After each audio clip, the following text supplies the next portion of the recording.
Today we're discussing one of the chapters or ideas from the laws of human nature, and this one in particular I'm going to call validation.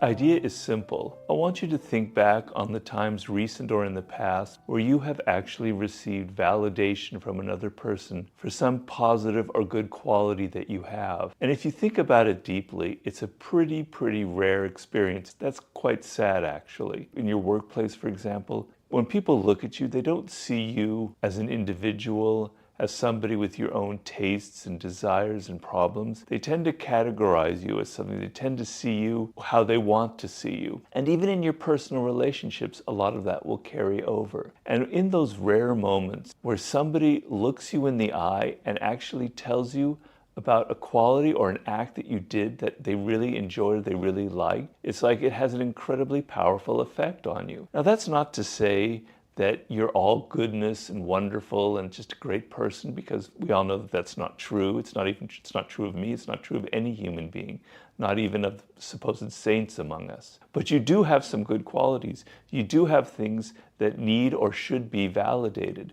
That could be something in your ethics. You support other people. It could be your brains, your intellect, something you've created, on and on and on. Or it could be your empathy, etc.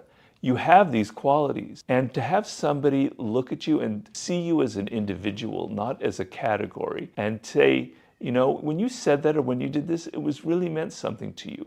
It kind of melts you. It has a very powerful effect. Okay, so establishing that idea in your head about yourself, I want you to flip that around and to sort of sense the power you could have if you can give other people that feeling.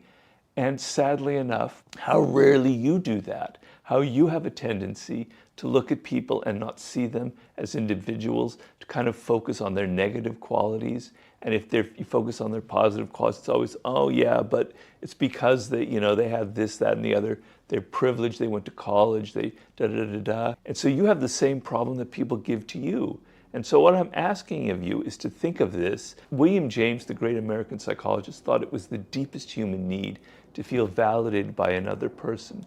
Because if you think of it, who we are and how we think of ourselves depends on what other people think of us. We're a social animal, right? Nobody lives completely alone or isolated. And the worst feelings we have are when we feel ignored or when we feel like nobody appreciates us. So with that baseline, I want you to consider in your relationships with other people, in your workforce, if you want the power, the ability to influence people, to get them on your side, to get them to do things that you want, you have to first think of this fact that they require validation. And if you make them feel insecure, the opposite of this, about their intellect, about their morals, about their willpower, saying that they did something but they had no control over it, you're going to create an enemy. You're going to create the opposite of validation. So knowing the power in it, knowing the deep human need we all have for this, to be treated as an individual and to be respected and appreciated for some quality that we have, then use that power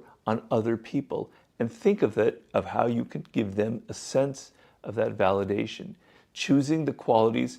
And often, particularly people who are successful, they tend to get a lot of validation from the public or whatever for qualities that have to do with their fame or their success, but they don't get it for other things that most people ignore.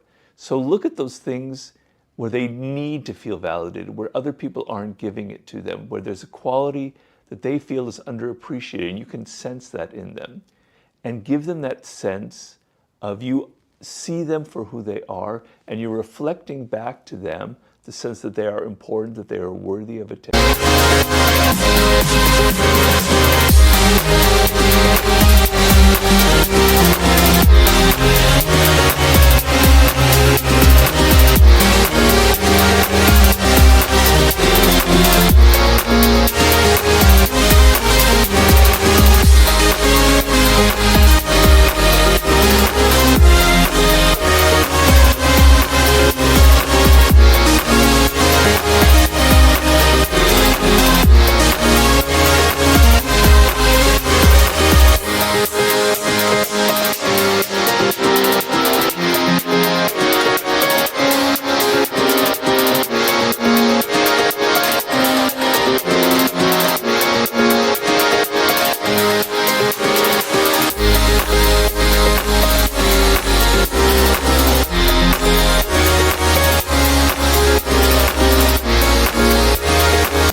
that they are a decent or brilliant or whatever kind of quality that you want to reflect back on them. So think deeply about that in all of your social interactions, particularly if you're trying to move people in any particular direction.